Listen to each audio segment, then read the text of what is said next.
And we must learn to use our biology, create new patterns. और एक बार तुम pattern बना दो, शरीर इतना भोला भाला है, तुम्हारी सुनता है। एक बिहेवियर तुम बार बार डाल दो, फिर वो इंट्रा सेलुलर मेमोरी में चला जाता है। तुम 10 बार सुबह चाय पीते हो, 11वें दिन शरीर खुद मांगता है। तुम 10 बार सिगरेट पीते हो, 11वें दिन शरीर खुद मांगता है। तुम देखना, तुम साधना के मार्ग पे चलते रहोगे, चलते रहोगे, चलते रहोगे, एक दिन सुबह उठोगे, अंदर से आवाज आएगी, आज की साधना का एक कड़क साधना लेकर के आओ, बढ़िया वाली। होगा, होता ही है। आओ साधना करते हैं, आओ दिव्य काम करते हैं, आओ एक अच्छा चेंज लेकर के आते। और महादेव क्यों, पशुपतिनाथ क्यों? Because we all deserve to break the cycle, and not just our cycle, अपने परिवार का भी तो ब्रेक करें। हम शिवयोगी जो हैं, हम गृहस्थ संन्यास लेते। 21 साल का था जब बाबा जी ने बिठा दिया मंडप में। बहुत आसान है, सब छोड़ छाड़ के भाग जाओ जंगल में, पर गुरु का खौफ था। और मैं जानता था मैं भागूंगा, पीछे 2 और लोग भगा देंगे मेरे। चाचा शादी करा। और बाबा जी ने कहा, शिव अनंत, शिव कृपा अनंत। तुम सेल्फिश क्यों होते हो कि परिवार को पीछे छोड़ के साधना में जाओगे? भगोड़े काहे बनते हो? कोई मेरे पास आके कहता है, भैया हमारे घर में बहुत खुशी हो। भैया घर का तो पता नहीं, तुम्हारे भेजे में शायद थोड़ी बहुत डाल दूंगा, क्योंकि घर में तो जो है उसका कुछ नहीं कर सकते, वो वही रहेगा, वो सारे एलिमेंट्स हैं। तुम नई स्क्रिप्ट डालो और धीरे धीरे बदलेगा। आधे घर वाले रामलीला कर रहे होंगे, तुम कुछ और कर रहे होगे,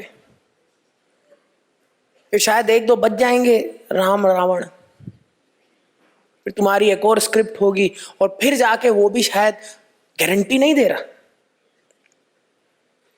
पर धीरे धीरे हो जाएगा। और शिवयोग में हम कहते हैं हमें सेल्फिश होना ही नहीं। अगर है एक सोल एजेंडा है, एक घर में पैदा हुए, एक स्थान पर पैदा हुए, तो शिव अनंत, शिव कृपा अनंता, सबको लेकर के जाना है ना। क्योंकि तुम खुद देखो, ओल्ड पैटर्न को या तो तुम रीइंफोर्स करते हो, वो चीज तुम्हारे डीएनए में भी लागू होती है, तुम्हारे जेनेटिक्स में भी लागू होती है। आज की तारीख में एक नई निकली है बुटीक मेडिसिन। बुटीक मेडिसिन में होता है प्रिवेंटेटिव प्रोमोटिव, और उसमें क्या होता है, वो तुम्हारी फैमिली हिस्ट्री देखते हैं कि तुम्हारी फैमिली हिस्ट्री में कोई मोटा है, भैया तुम्हारे भी चांस है। फिर प्रिवेंटेटिव फैमिली हिस्ट्री में देखा जाता है, अगर कैंसर है चांस है। लेकिन फैमिली हिस्ट्री में फिजियोलॉजिकल डिसऑर्डर से ज्यादा साइकोलॉजिकल डिसऑर्डर्स बहुत तीव्र होते हैं। अगर साइकोलॉजिकल डिसऑर्डर्स हैं तो ज्यादा प्रोबेबिलिटी है कि हम वो बच्चे में डाल देंगे। अगर हमें क्रॉनिक एंजाइटी है, क्रॉनिक स्ट्रेस है, सिजोफ्रेनिया है, ओसीडी है, डिप्रेशन है, बाइपोलर है, तो एक बहुत मेजर चांस है कि वो आने वाली पीढ़ी में आ जाएगा। और सबसे बड़ी चीज सब्सटेंस अब्यूज डिसऑर्डर्स। अगर हमारी फैमिली हिस्ट्री में एसएडीज हैं तो एक बहुत बड़ी प्रोबेबिलिटी होती है कि वो एसएडी आने वाली पीढ़ी में भी आ जाएगी। और जब मैं प्रिवेंटेटिव मेडिसिन को देख रहा था तो मैं ये सोच रहा था वो कौन सा पूर्वज रहा होगा, क्योंकि कहीं ना कहीं से तो आया ना, है ना। क्योंकि अगर गोत्र देखते हो तो अत्रि, विश्वामित्र, वशिष्ठ, हाँ जी ना जी, तो किसी एक पूर्वज ने कसम खाई होगी कि मैं जेनेटिक्स पे सारी गलतियां करूंगा, सारे के सारे कार्मिक रिपरकशंस करूंगा, और वो सारा का सारा अगली पीढ़ी में आ जाएगा।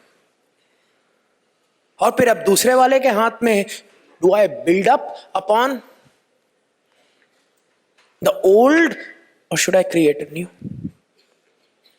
क्योंकि हर हिरण्यकश्यप के घर प्रहलाद नहीं पैदा होता,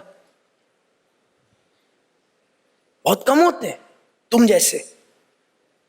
क्योंकि हम दो ही चीजें कर सकते हैं, ये जो कार्मिक भार हमें मिला, ये जो एक साइकिल मिला, एक स्टोरी मिली, या तो इसको हम और रीइंफोर्स कर देंगे अपने व्यवहार के साथ, और या हम बोलेंगे कि हम अपने जीवन में साधना ला करके, शिवयोग ला करके, अगर खत्म भी नहीं कम तो कर दें।